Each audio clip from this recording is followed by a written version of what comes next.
De retour pour cette troisième et dernière partie de l'Africa Newsroom et nous sommes toujours en compagnie sur ce plateau de notre invitée du jour, Madame Marie-Thérèse Altermat-Massing et notre éditorialiste Daouda Tall.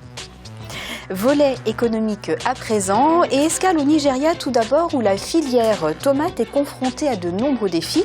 Dans ce pays, deuxième producteur de tomates d'Afrique, 45% des tomates produites pourrissent avant d'être consommées. Voyez ce sujet de Birama Saounera. Un aliment de base dans plusieurs pays du continent africain. Au Nigeria, environ 1,5 million de tonnes de tomates sont produites chaque année. Une position qui confère à la première puissance économique d'Afrique le rang du 14e producteur au monde et deuxième sur le continent. Cependant, 45% de la production nigériane de tomates pourrit à cause du manque d'infrastructures de stockage et du manque d'accès aux points de vente. Les quelques usines de transformation de tomates sont aussi confrontées à des importations bon marché. Nous avons un marché en raison de notre système alimentaire traditionnel. Le marché de la pâte de tomate au Nigeria est très grand, environ 800 000 tonnes métriques par an. Mais le problème, c'est que maintenant, notre marché est inondé par des produits en provenance de la Chine. Au Nigeria, les ressources naturelles sont abondantes, mais souvent inexploitées. Une situation qui occasionne une forte dépendance à l'importation pour des produits de base, comme le concentré des tomates. Les consommateurs nigérians dépensent 360 millions de dollars par an sur le concentré des tomates importées. Pour les observateurs, le renforcement du secteur agricole contribuera à la création des emplois et à la réduction de la dépendance aux importations alimentaires coûteuses. Notre rendement à l'hectare est très faible en raison de l'absence de formes mécanisées d'agriculture. La plupart des producteurs sont des agriculteurs locaux. Ils font de l'agriculture de subsistance. Maintenant, nous devons développer une certaine forme d'agriculture mécanisée, améliorer notre rendement à l'hectare et nos installations de stockage de ce produit. Avec cela, nous pourrons passer dans la gamme de 400 à 500 millions de dollars par an pour simplement l'importation du concentré de tomates.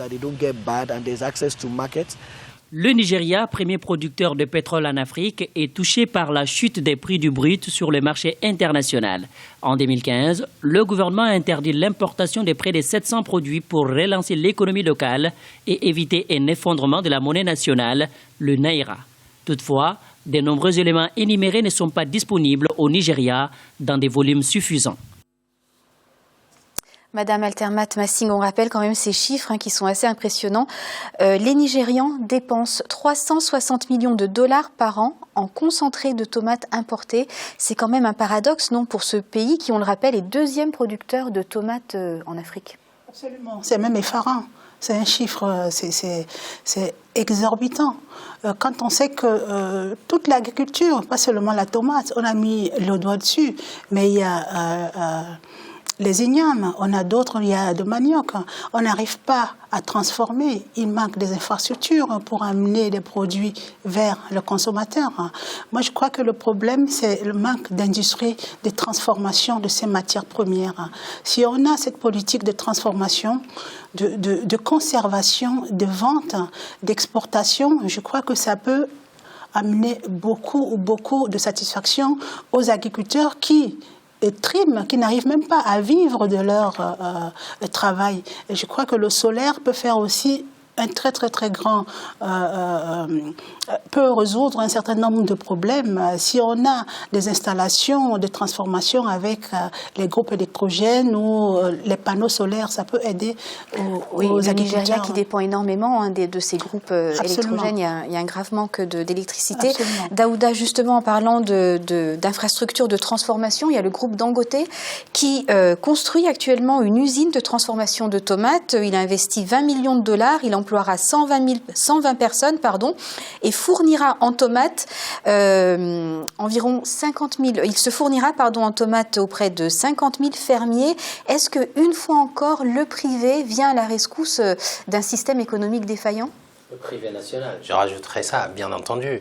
Et Dangote fait ses preuves un petit peu partout en Afrique, sur la cimenterie, etc. Et le modèle de Dangote est très intéressant puisque c'est diversifié. Donc les produits agroalimentaires en font partie, le concentré de la tomate par exemple. Et je pense Est-ce que ce n'est pas le rôle du gouvernement de faire ça ? Non, je ne pense pas que ce soit le rôle du gouvernement de monter des industries et d'embaucher les personnes qui vont y travailler. Je pense que, par contre, le gouvernement doit mettre en place un système qui favorise l'entrepreneuriat, effectivement. Et à partir de ce moment-là, parce que bon, c'est prouvé que quand le privé gère, parfois c'est plus efficient. Bon, le gouvernement ne peut pas embaucher tout le monde, bien entendu. Par contre, il lui incombe la mise en place d'un bon environnement propice à l'entrepreneuriat local. Puisque la plupart du temps, ce qui est fait, c'est qu'on s'attarde beaucoup trop sur le doing business pour être très bien classé. Or, on sait très bien que les critères du doing business sont plus regardés par l'investisseur étranger. Donc, ce qui est important, c'est de se concentrer sur ce qui peut favoriser l'émergence d'un tissu d'entrepreneuriat local, à l'image de Dangote, sur ce secteur-là qui est la tomate, par exemple. Et j'ai envie de dire au Nigeria, pour rebondir sur la notion d'industrie de transformation qui a été abordée tout à l'heure, c'est nécessaire de mettre en place des industries de transformation. Il faut que le privé national le fasse. Et pour que le privé national le fasse, il faut qu'il se sente en confiance. Et c'est le rôle de l'État. Et dernier élément, c'est aussi qu'il faut arriver à mécaniser l'agriculture, puisque, comme on le voit, hein, c'est le rendement qui est faible. La tomate qui est produite en Chine va être moins chère, malgré le coût du transport pour l'export jusqu'au Nigeria, que la tomate qui est produite localement. Et ça, c'est un vrai problème. C'est parce que les rendements sont faibles. Mais il y a notamment, Madame Alter-Massing l'avait mentionné, hein, le coût quand même de production. Quand on sait que le Nigeria manque d'électricité, que les industries fonctionnent avec des groupes d'électricité, évidemment, ça fait grimper de façon vertigineuse le coût de production. Tout à fait, le coût de production. Et c'est complètement lié, puisque si votre prix de revient est très élevé par rapport au prix sur le marché, bien entendu, vous aurez du mal à trouver acquéreur par rapport à ce produit. Et comme vous l'avez rappelé, il y a autant d'éléments sur lesquels il faut agir. Eh bien, nous parlions d'emploi des jeunes dans la deuxième partie de cette émission. Le gouvernement ivoirien annonce la création d'un fonds d'une valeur de 500 millions de francs CFA, et ce pour financer les projets relatifs aux technologies de l'information et de la communication. Un financement qui a entre autres objectif de permettre aux jeunes entrepreneurs d'être équipés et formés dans l'éthique. Alioune Gando. 500 millions de francs CFA destinés au projet de TIC, les technologies de l'information et de la communication. Un fonds de financement a été mis en place par l'Agence Emploi Jeunes et l'Agence nationale du service universel de télécommunications TIC le 15 février 2016 en Côte d'Ivoire. Outre ce fonds, un incubateur sera mis sur pied par le gouvernement ivoirien pour motiver la jeunesse à entreprendre dans le secteur numérique. Les nouvelles technologies de l'information et de la communication pour n'importe quel pays, et pas seulement pour la Côte d'Ivoire, pour n'importe quel pays, est un secteur fondamental parce que c'est un secteur qui au départ était vertical et est devenu horizontal, je m'explique, c'est qu'il n'y a plus un seul secteur dynamique de l'activité économique où vous n'avez pas les nouvelles technologies, quelle que soit la forme que ça prend. Et c'est d'autant plus important pour les pays émergents, ce à quoi aspire la Côte d'Ivoire, et d'autant plus important que les économies extraverties, comme en particulier la Côte d'Ivoire, qui justement le café, cacao, etc. est vendu surtout à l'extérieur et qui ne transforme que très peu, moins de 3-4% chez eux, ont besoin justement pour les informations les plus fiables des nouvelles technologies de l'information et de la communication. L'incubateur qui sera mis en place par le gouvernement ivoirien devrait permettre d'aider les jeunes projets dans le secteur à mûrir, mais aussi à être rentabilisés sur le long terme. Ainsi, pour ce projet, seules les start-up les plus prometteuses seront financées. Il faut de l'employabilité, c'est-à-dire que tous les jeunes ou les jeunes qui ont des diplômes, qui ont des formations et qui n'en ont pas d'ailleurs aussi, peuvent être formés.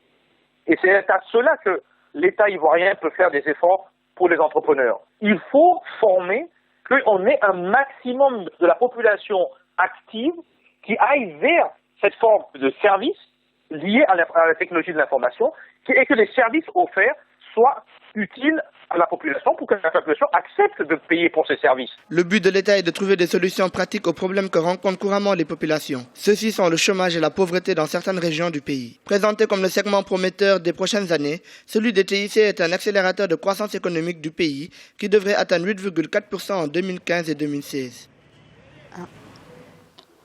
Madame Alter-Massing, vous avez évoqué tout à l'heure l'importance d'initier les jeunes à ces nouvelles technologies. Le gouvernement ivoirien mise juste avec cette nouvelle initiative? Bravo, Félicitations. Le numérique, c'est un vivier de porteurs d'emploi et de développement. Maintenant, il faut aussi un transfert de compétences. Parce que quand on sait qu'en Côte d'Ivoire ou certains pays d'Afrique, la technologie n'est pas encore là. On parle de 3G, de 4G, alors que l'Europe est déjà à 5 ou à 6G. Donc, il faut que ces startups-là soient sur le marché.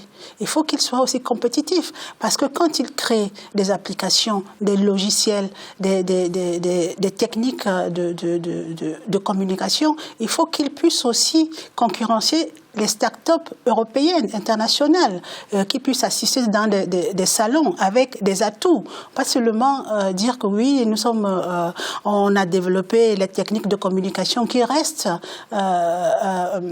pour les Ivoiriens. Il faut voir à court, moyen et à long terme et donner aussi l'ambition à ces jeunes d'aller au-delà, de concurrencer aussi des grandes structures numériques comme Bill Gates ou Apple. Moi, j'aimerais demain qu'on me dise qu'il y a un jeune qui a créé une application, qui a créé une société numérique qui est cotée en bourse.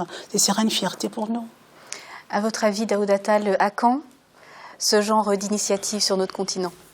Ou à quand même une Silicon Valley en Afrique? Ce serait bien. Je pense que le Kenya avance bien dans ce domaine, au niveau dans tout ce qui est développement de start-up, etc.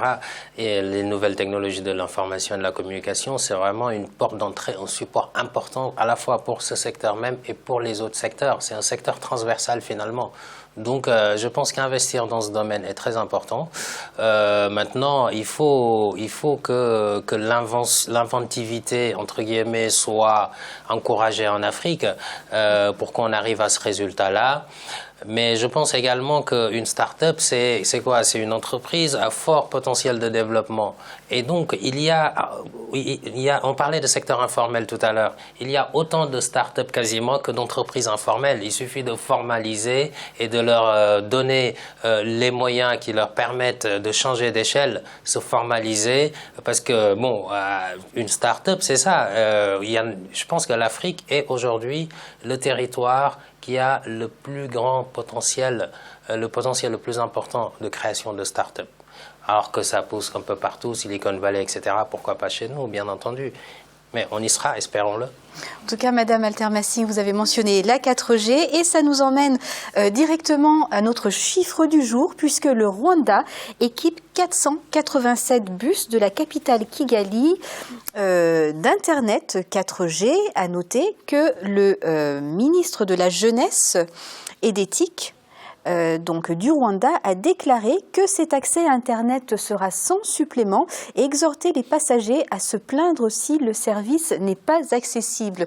Daoud Attal, vous mentionniez tout à l'heure certains pays. Le Kenya notamment, est-ce que le Rwanda finalement ne se positionne pas encore et toujours comme le leader des nouvelles technologies en Afrique? Oui, le Rwanda avance beaucoup dans ce domaine et pas que d'ailleurs. Donc ça c'est à saluer. Avoir Internet dans un bus, dans le transport urbain, ça facilite quand même beaucoup de choses. Dans des pays... Et c'est une phase test, donc ça laisse sous-entendre que plusieurs bus auront la 4G dans les mois à venir. Exactement. Et ça, je pense qu'à l'heure où les multinationales de télécommunications continuent de pomper l'Afrique parfois, à un moment donné, il faut aussi que l'État prenne les devants pour permettre d'avoir accès à Internet à moindre coût. Et à ce niveau-là, je pense que cet exemple rwandais devrait être dupliqué ailleurs. Madame Altermassi, que pensez-vous de cette nouvelle mesure du gouvernement rwandais? On ne peut que féliciter, on ne peut qu'encourager ces genres d'initiatives. Quand on sait que les trajets en bus, c'est entre 45 et 1h30, donc avec l'Internet dans le bus, vous avez le temps de travailler, d'avancer, si vous avez les dossiers ou si vous avez les idées. Maintenant, il va falloir vraiment aller au-delà, parce qu'avoir Internet accessible dans le bus et qu'à domicile, on n'arrive pas à avoir accès ou qu'il y a des restrictions, où il y a des coupures, il faut toujours encourager des initiatives positives. Maintenant, il va falloir développer ce secteur qui est vraiment un vivier d'emploi, le secteur Internet et le secteur numérique. Créer aussi un Silicon Valley, comme a dit monsieur, pourquoi pas?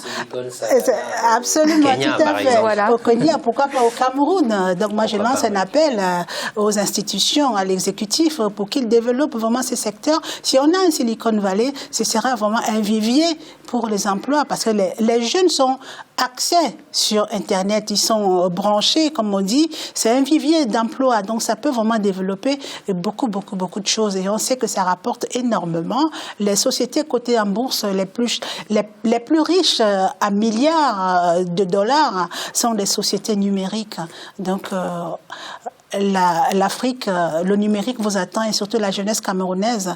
Bravo encore une fois, et créez votre Silicon Valley. Merci beaucoup, Madame Altermassi. Merci d'avoir participé à notre débat ce soir. Merci de m'avoir invitée, c'est un plaisir. Merci également à vous, Daouda Atal.